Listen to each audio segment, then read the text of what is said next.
ओम शांति। आज है 1 सितंबर 2023। आज बाप दादा के अनमोल मधुर महावाक्य सुनते हैं। मीठे बच्चे, देह सहित सबकी याद भूल, बाप जो है जैसा है उसे यथार्थ पहचान, स्वयं को बिंदी समझ, बिंदी रूप से बाप को याद करो। आज की मुरली से प्रश्न है, कौन सा ज्ञान इस समय बाप से ही तुम्हें मिलता है और कोई नहीं दे सकते? उत्तर है, तुम स्त्री पुरुष साथ में रहते, गृहस्थ व्यवहार की संभाल करते पवित्र रहो। यह ज्ञान अभी इसी समय बाप तुम्हें देते हैं और कोई यह ज्ञान दे नहीं सकता।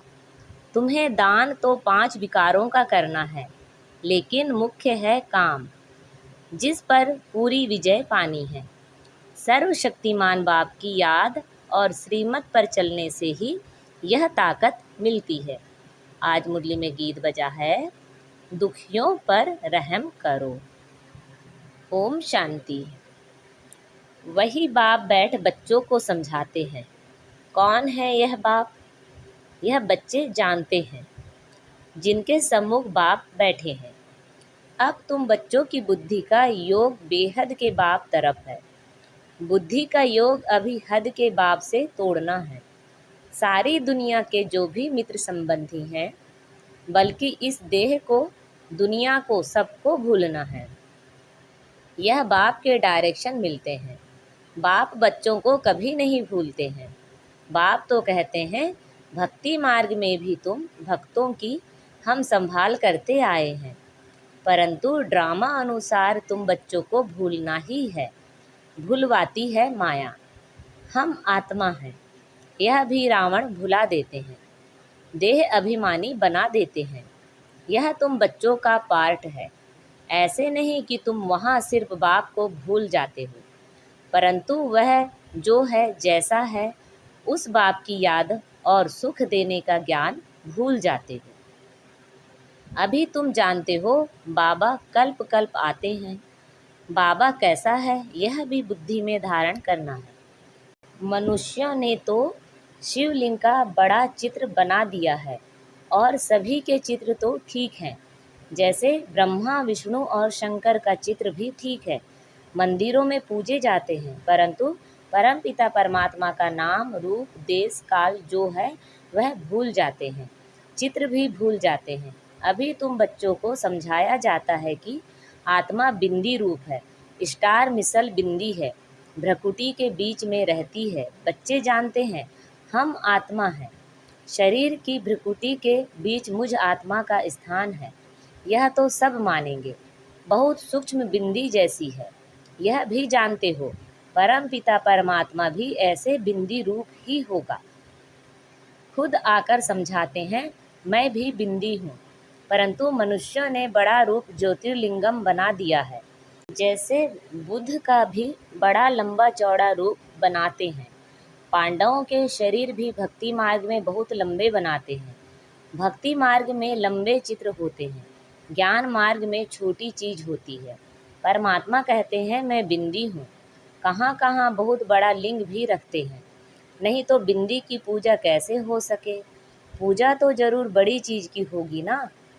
तुमको अभी बिंदी रूप समझाया है।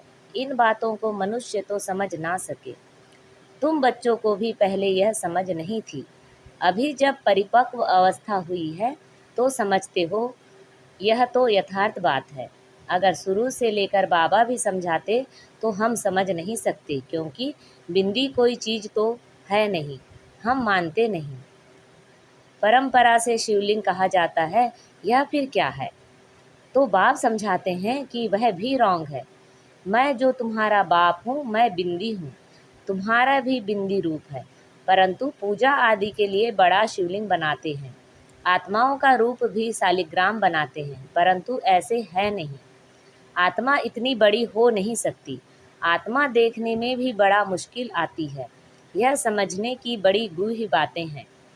आत्मा भी बिंदी रूप है। इस छोटी सी आत्मा में 84 जन्मों का पार्ट है। एक सेकंड ना मिले दूसरे से। 84 जन्मों का पाठ सारा एक छोटी सी आत्मा में नूंधा हुआ है। यह बड़ी कुदरत की बात है। सारा पाठ बिंदी में रहता है। उस नाटक में भी पाठ बजाने वालों की बुद्धि में सारा पाठ रहता है ना। वह है छोटा पाठ। यह 84 जन्मों का पाठ भी अच्छी रीति समझना है और फिर समझाने की भी बड़ी युक्ति चाहिए। इतनी छोटी बिंदी है, कितनी छोटी है, कितनी शक्तिवान है। उनको परमपिता परमात्मा कहा जाता है। तुम आत्माएं उनसे योग लगाने से मास्टर सर्वशक्तिमान बनते हो। माया पर जीत पाकर अटल अखंड सुख शांति में राज्य करते हो। कितनी समझने की बातें हैं। यह है पढ़ाई, है भी बहुत सहज। यह बाप ही समझा सकते हैं, कोई मनुष्य नहीं समझा सकते हैं।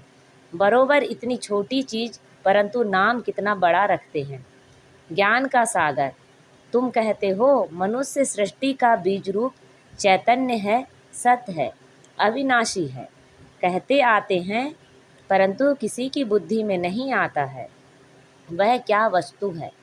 गुण तो बहुत अथाह गाते हैं। अभी तुम बच्चे बाप के सम्मुख बैठे हो, जान गए हो आत्माएं तो सम्मुख ही है। सब आत्माएं ब्रदर्स ही हैं। कितनी छोटी छोटी बिंदी हैं। विचार करो, मूल वतन का हम जो चित्र बनाते हैं उसमें बिंदी रूप ही दिखाते हैं। जैसे स्टार्स आकाश तत्व में ऊपर खड़े हैं, वैसे ही महतत्व में भी हम ऐसे स्टार माफिक अपने अपने सेक्शन में खड़े होंगे। झाड़ छोटे छोटे स्टार्स का बना हुआ है।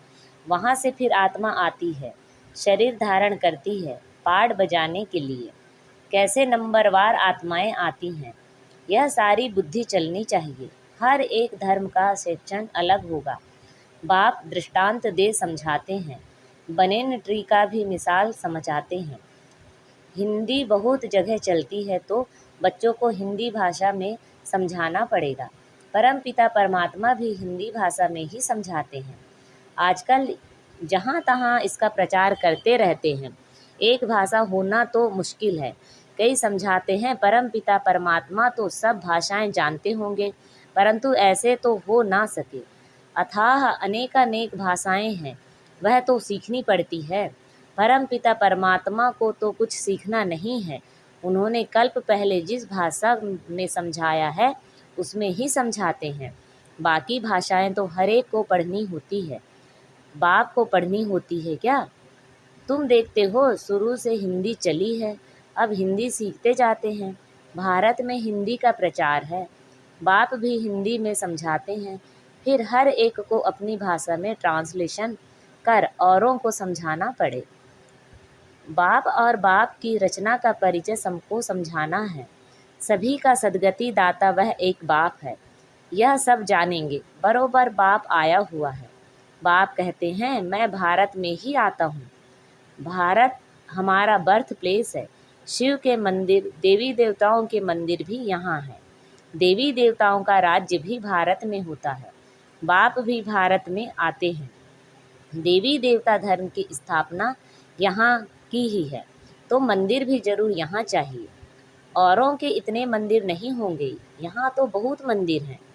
घर घर में लक्ष्मी नारायण के चित्र, राधे कृष्ण के चित्र, राम सीता के चित्र रखते हैं, क्योंकि भारत में होकर गए हैं, परंतु उन्होंने कैसे राज्य लिया वह भूल गए हैं। चैतन्य में राज्य करके गए हैं। लक्ष्मी नारायण वैकुंठ के महाराजा महारानी हैं। उन्हों को राज्य किए कितना समय हुआ यह भी जानते हैं।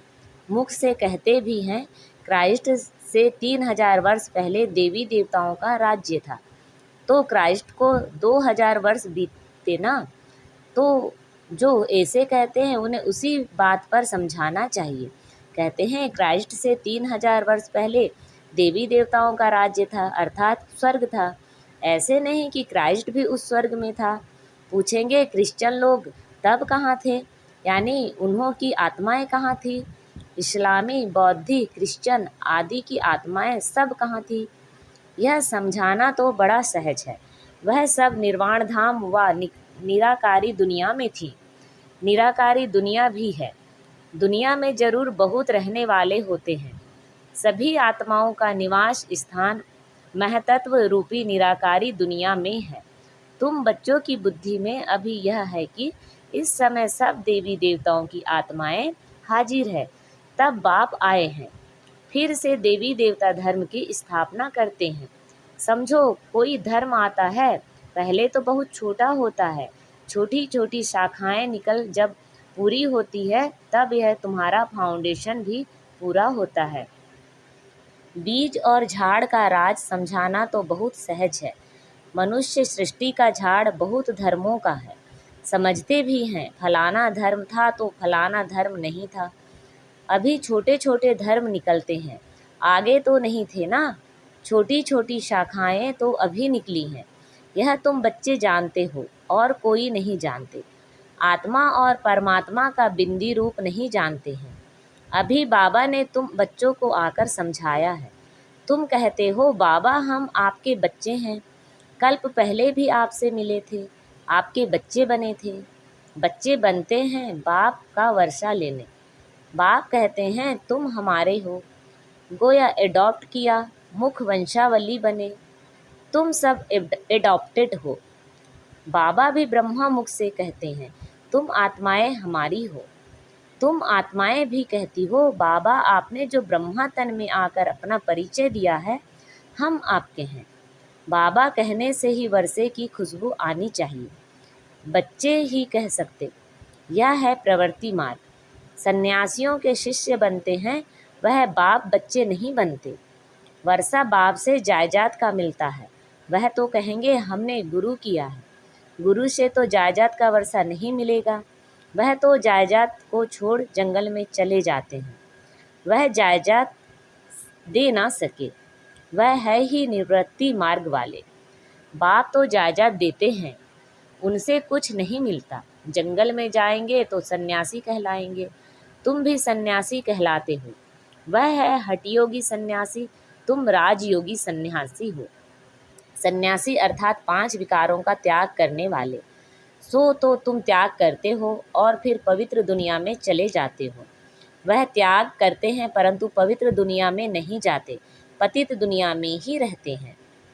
तो बाप समझाते हैं आत्मा कितनी छोटी है, कितनी छोटी वस्तु में कितनी ताकत है, अविनाशी भी है। वह बाप इस शरीर द्वारा समझाते हैं और तुम्हारी आत्मा समझती है। बाप कहते हैं मैं आता ही तब हूँ जब कलयुग का अंत है, तमो प्रधान पतित हो जाते हैं।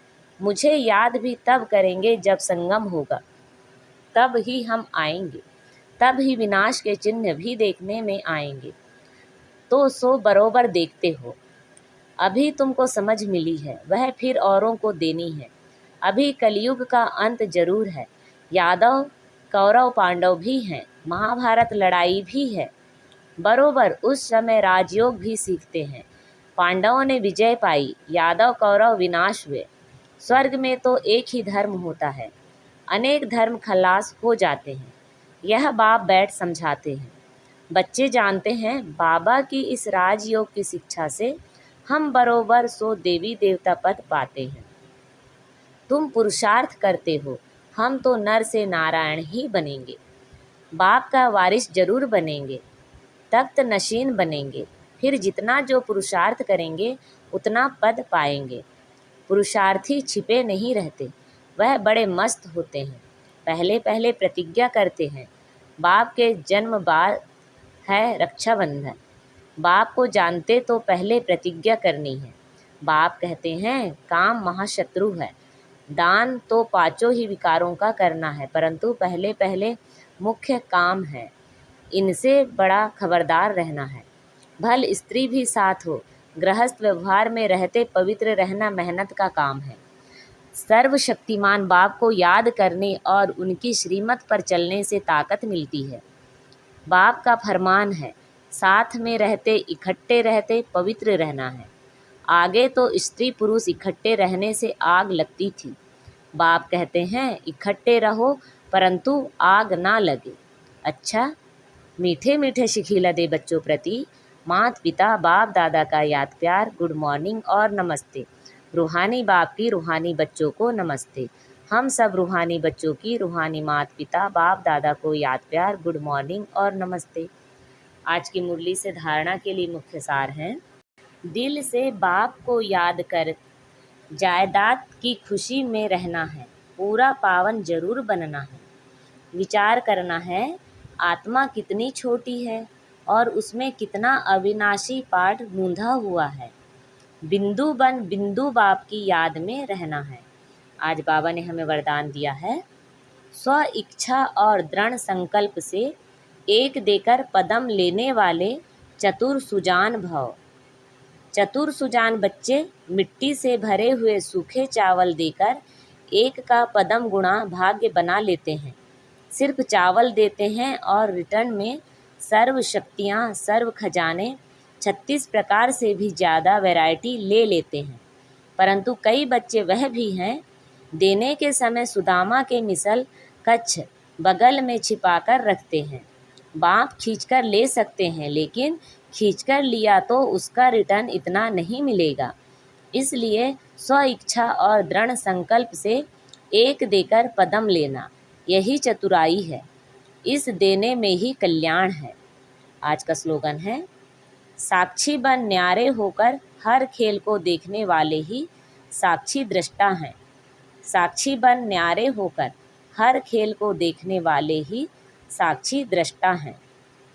अच्छा, ओम शांति। इस मास की सभी मुरलियाँ ईश्वरीय महावाक्य निराकार परमात्मा शिव ने ब्रह्मा मुख कमल से अपने ब्रह्मावत्सों द्वारा अर्थात ब्रह्मा कुमार एवं कुमारियों के सम्मुख 18 जनवरी 1969 से पहले उच्चारण की थी। यह केवल ब्रह्मा कुमारीज की अधिकृत टीचर बहनों द्वारा नियमित बीके विद्यार्थियों को सुनाने के लिए है। अच्छा, ओम शांति।